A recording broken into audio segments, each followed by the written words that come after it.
अब देखो, the ratio of the present ages of A and B is 3:4. 10 years ago their age ratio was 4:7.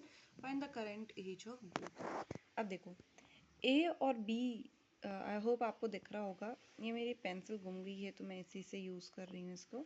तो A और B का जो ratio present as का वो है कितना, 3:4। 10 साल पहले 10 years ago their age ratio was 4:7। तो इसमें आप डायरेक्ट एक एक का तो डिफरेंस नहीं है तो ऐसे नहीं निकाल सकते, तो इसको हम क्रॉस मेथड से करते हैं। इसमें हम क्या लिखते हैं, जो भी डिफरेंस है वो उसको यहाँ लिखते हैं।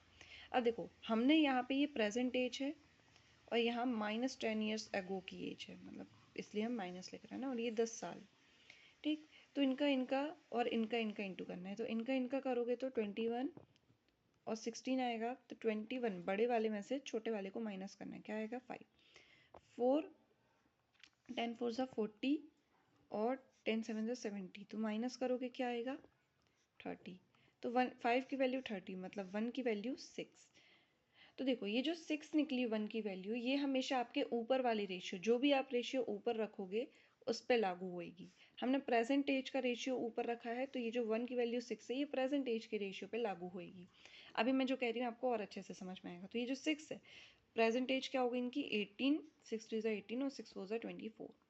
आ रही बात समझ में? अगर अब मान लो वहीं हम 10 years ago के एज के रेशियो को ऊपर रखते, हमें अभी प्रेजेंट एज निकालनी, तो हमने प्रेजेंट एज को ऊपर रखा, ज़्यादा दंदूर नहीं करनी आपको, है ना, नहीं तो वो प्लस ही माइनस का खेल है ना। अब देखो अगर हमें ये ऊपर रखते हैं हम, तो क्या होता है, देखो A और B तो वैसे ही रहेगा, है ना, 4 और 7 पहले आ जाएगा, और उसके बाद प्रेजेंट एज आ जाएगी 3 और 4, उसके बाद 10 years तो सेम ही रहेगा।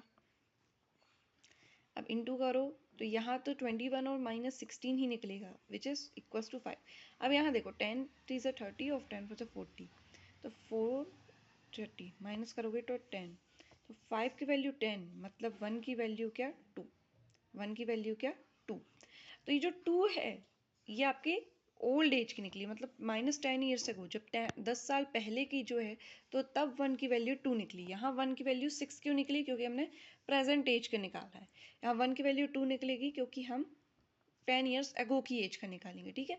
तो कहने की बात ये है, लॉन्ग स्टोरी शॉर्ट, कि आप जो है ऊपर वही रखें जिसको आपको निकालना है। मान लो आपको क्वेश्चन आता कि 10 years ago की वैल्यू निकालो, तो हम 10 years ago की वैल्यू को, मतलब रेशियो को ऊपर रखते और डायरेक्टली 1 की वैल्यू निकाल लेते। अगर वहीं आता कि आप प्रेजेंट एज की निकालो, तो हो जैसे इस क्वेश्चन में हम प्रेजेंट एज को ऊपर रखेंगे और डायरेक्टली निकाल लेंगे।